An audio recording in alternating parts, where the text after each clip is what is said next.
ముందుగా మనం మేషరాశి చూస్తే ఇందులో ఉన్న నక్షత్రాలు అశ్విని 1, 2, 3, 4 పాదాలు, భరణి 1, 2, 3, 4 పాదాలు, కృతిక ఫస్ట్ పాదం అంతా మనకి ఈ మేషరాశిలో ఉంటారు. పేరు బలం గనుక చూస్తే వీళ్ళకి చూ, చే, చో, లా, లీ, లీ, లో, లో అన్న అక్షరాలు, ఆ అన్న లెటర్ కూడాను ఈ పేరు బలం ప్రకారం ఎవరైనా ఉంటే వాళ్ళకి మేషరాశి అవుతుందని గమనించాలి. ముందుగా చెప్పుకునే విధంగా 5 గ్రహాలు మారటంతో ఈ 5 గ్రహాలకి ఎలా ఉందో మనం గమనిస్తే వీళ్ళకి లఘు గోచారము, సూక్ష్మ గోచారం అన్న కాన్సెప్ట్ ప్రకారం లక్ష్మి అంటే ధన ప్రవాహం వస్తుంది. శత్రు ప్రేడాం శ్రియం సుఖ సహృతాభివృద్ధి అని చెప్తారు సంస్కృతంలో. ఈ 4 సాంస్క్రిట్ వర్డ్స్ అంటే సంస్కృత పదాలు మనం అర్థం తెలుసుకుంటే సూక్ష్మంగా హోల్ మంత్ ఎలా ఉందో మనం తెలుసుకోవచ్చు. ఇందులో భాగంగా సూర్యుడు 3వ స్థానంలో ఉంటే లక్ష్మీ ప్రవాహం వస్తుంది.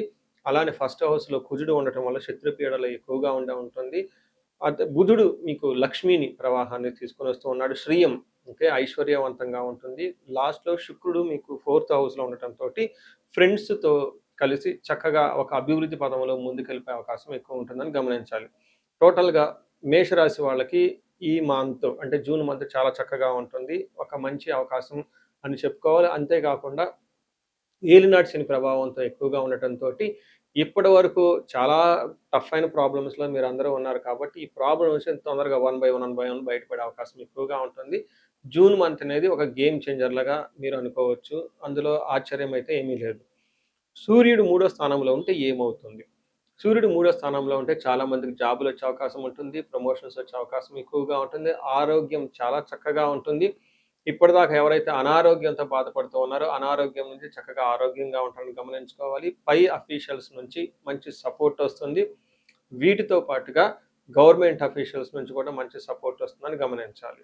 సో మనకి సంస్కృతంలో ఏం చెప్తారంటే ఆరోగ్య నిత్య సంతోషం బంధుమిత్ర సుఖ సమాగమ అర్ధలాభచ్చ పుత్ర సౌఖ్యం ఇష్టసిద్ధి అని చెప్తారంటే ఏమవుతుంది ఆరోగ్యంగా ఉంటారు, సంతోషంగా ఉంటారు, బంధుమిత్రులతో చక్కగా కలిసి ఉంటారు. అర్ధలాభ అంటే ఆర్థికంగా చాలా బాగుంటుంది. పుత్ర సౌఖ్యం అంటే పిల్లల నుంచి చక్కగా బాగుంటుంది. ఇప్పుడు ఇందులోనే అకాడమిక్స్లో వాటిలో ఇట్లా చక్కగా జరుగుతుంటుంది కాబట్టి అకాడమిక్స్లో చక్కగా పెర్ఫామ్ చేసే అవకాశం ఉంటుంది. ఇష్టసిద్ధి అనుకున్న పనులన్నీ చక్కగా జరుగుతూ ఉంటాయి అని మనకు సంస్కృతంలో వివరించడం జరిగింది. సో ఈ ప్రకారంగా వీళ్ళకి కొంచెం ఫాదర్ విషయంలో కేర్ తీసుకుంటే మిగతా అన్ని విషయాల్లో బాగుంటుందని తెలుసుకోవచ్చు. అంటే సూర్యుడు చక్కగా యోగ్యతను ఇవ్వటంతో ఒక మంచి ఆపర్చునిటీస్ వస్తాయని చెప్పుకోవాలి. గురుడు 4వ స్థానంలో ఉండటంతో వీళ్ళకి అంత పెద్దగా ఇబ్బందులు పెట్టే విధంగా అయితే గురుడు ఏముండరని మీరు గమనించుకోవాలి. సో ఏ ప్రకారంగా చూసుకున్నా జూన్ మంత్ అనేది ఒక చక్కటి మంచి అవకాశాలు వచ్చే అవకాశం ఉంటుంది. అందరూ దాన్ని సద్వినియోగం చేయాలని చెప్పేసి నేను కోరుకుంటున్నాను. కుజుడు వీళ్ళకి ఫస్ట్ హౌస్లో ఉండటంతో కుజుడు థర్డ్ ఫస్ట్ హౌస్లో ఉండటం అంత మంచి పద్ధతి అంత మంచిగా సపోర్ట్ ఇవ్వదు వీళ్ళకి ఈ రాశిలో పుట్టిన వాళ్ళకని చెప్పుకోవచ్చు. కుజుడు వాళ్ళు ఏమవుతుంది సంస్కృతంలో ఏం చెప్తారంటే ఖడ్గవ్రణం జ్వరం ఖడ్గవ్రణం చైవ భార్య బంధు విరోధ కృత్ చంద్రరాశి గతే యక్షరాక్షస పీడనం అని చెప్తారు. అంటే వీళ్ళకి శారీరకంగా బాధలు ఉండటం, సరిగా నిద్ర పట్టకపోవటం, పిక్కలు పట్టుకోవటం, బాడీ ఓవర్ హీట్ చేసే అవకాశం ఎక్కువగా ఉంటుంది. జ్వరం వచ్చే అవకాశం ఉంటుంది. మీరు కొన్నిసార్లు భార్యాభర్తలు బంధువులతో కూడా గొడవలు పడతారు. అంటే వీటన్నిటికంటే ముఖ్యంగా తెలుసుకోవాల్సింది ప్రయాణాలు చేసేటప్పుడు మీకు ఏదైనా గాయాలయ్యి బ్లడ్ వచ్చే అవకాశం ఉంటుందని తెలుసుకోవాలి. వాహనాల వల్ల నడిపేటప్పుడు చాలా జాగ్రత్తగా ఉండాలి.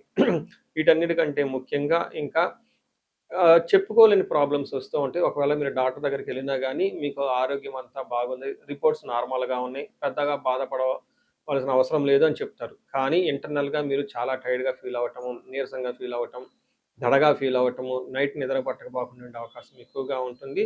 దీనికి చక్కటి పరిష్కారాలు కుజుడికి సంపూర్ణ శాంతి పూజలు చేయించుకుంటే పోతాయని తెలుసుకోవచ్చు. నెక్స్ట్ బుధుడు మీకు మంచి యోగ్యత ఇస్తూ ఉన్నాడు. ఫైనాన్షియల్గా ప్రవాహాన్ని తీసుకుని వస్తూ ఉన్నాడు. ఎక్కడైనా ఇంతకుముందు మీకు రావాల్సిన డబ్బు ఉంటే డబ్బు వస్తుంది. ఫైనాన్షియల్గా ఎక్కడైనా మీరు బ్లాక్ అయ్యారు, ఓకే సరిగా ఫ్లో లేదు, ఆగిపోయింది అని అనుకుంటే ఈ టైంలో చక్కగా వృద్ధి వచ్చే అవకాశం ఉందని తెలుసుకోవాలి. నెక్స్ట్ శుక్రుడు మీకు 4వ స్థానంలో ఉన్నారండి. శుక్రుడు 4వ స్థానంలో ఉంటే చక్కగా కలిసి వస్తుంది. ఇంటికి సంబంధించిన వాతావరణంలో వాహనాలు కొనే అవకాశం ఎక్కువగా ఉంటుంది. బంధువులతో కలిసి ఉండే అవకాశం ఎక్కువగా ఉంటుంది. తల్లితో చక్కగా మాట్లాడుతూ ఉంటారు, మంచి భోజనం చేస్తూ ఉంటారని తెలుసుకోవాలి. అయితే 4వ స్థానంలో ప్రాపర్టీస్ బంగారం కొనే అవకాశం కూడా ఎక్కువ ఉంటుందని తెలుసుకోవాలి. అయితే మనకి సంస్కృతంలో ఏం చెప్తారంటే 4వ స్థానంలో శుక్రుడు ఉండటం వల్ల స్వబుద్ధి బంధు సన్మానం, స్త్రీ సంభాషణ సంభ్రమ, పుత్రమిత్ర కళాత్రాది ఇష్టాగోష్ఠిసు సుఖే భృగునందనే అని చెప్తారు సంస్కృతంలో. దాని మీనింగ్ చాలా బ్యూటిఫుల్గా ఉంటుందండి. స్వబుద్ధి అంటే మీ ఇంట్యూషన్ చాలా స్ట్రాంగ్గా ఉంటుంది. వేరే వాళ్ళ యొక్క ఇన్ఫ్లుయెన్స్ మీ మీద ఉండదు. మీ ఓన్గా డెసిషన్ తీసుకుంటారు. బంధు సన్మానం, బంధువుల నుంచి మంచి కీర్తి ప్రతిష్టలు ఉంటుంది. స్త్రీ సంభాషణ సంభ్రమ అంటే మీ చుట్టూ ఉన్న లేడీస్తో చక్కగా మాట్లాడుతూ కలివిడిగా మీకు కావాల్సిన పనులన్నీ చక్కగా చేసుకుంటూ వెళ్తూ ఉంటారు అని చెప్పుకోవచ్చు. అదేవిధంగా స్త్రీలైతే చక్కగా మీ ఇంట్లో కానివ్వండి, బయట వాళ్ళ దగ్గర నుంచి ఉన్న జెంట్స్ నుంచి మీకు మంచి సపోర్ట్ వస్తుంది. చక్కగా అన్ని పనులు ఒక బ్యాలెన్స్డ్గా చేసుకుని వెళ్తారని చెప్పుకోవచ్చు. వీటితో పాటు పుత్రుల నుంచి బాగుంటుంది, మిత్రుల నుంచి సపోర్ట్ వస్తుంది. కళాత్ర అంటే స్పౌస్ అంటారు.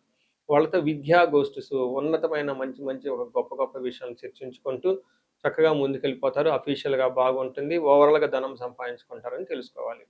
సో, ఈ సంవత్సరం ఈ మంత్‌లో గాని మీరు చూసుకుంటే ఎక్కువగా మీరు ఏమైనా పరిహారాలు చేసుకోవాలనుకుంటే కుజుడికి సంబంధించి పరిహారాలు చేసుకుంటే చాలా బాగుంటుంది. అంటే కందులను దానం చేయటం, సుబ్రహ్మణ్యేశ్వర స్వామికి సంబంధించిన దేవాలయాలు విజిట్ చేసుకోవటం, మెయిన్ క్షేత్ర పాలకులు అంటారు. అంటే మీకు సంబంధించి దగ్గరలో ఉన్న గ్రామ దేవతలని ఉంటారు. ఈ గ్రామ దేవతలను దర్శించుకోవటం వల్ల కూడాను చాలా చక్కగా రిజల్ట్ వస్తుంది. మనకి అంకాలమ్మ, నూకాలమ్మ, తర్వాత పోచమ్మ తల్లి, పెద్దమ్మ తల్లి ఇలా అమ్మవార్లు మీకు ఇంటికి దగ్గరలో ఉన్న ఎక్కడైనా గ్రామ దేవతలని ఉంటారు. చక్కగా వాళ్ళకి భక్తిగా ఒక చీర కానీ, ఏదన్నా సారె కానీ పెట్టేసి గాజులు అవి దండం పెట్టుకుంటే మంచి వరాలు ఇస్తూ ఉంటారు. చాలా చక్కగా స్ట్రాంగ్‌గా మనకి కుజుడికి అనుకూలంగా ఉంటుంది.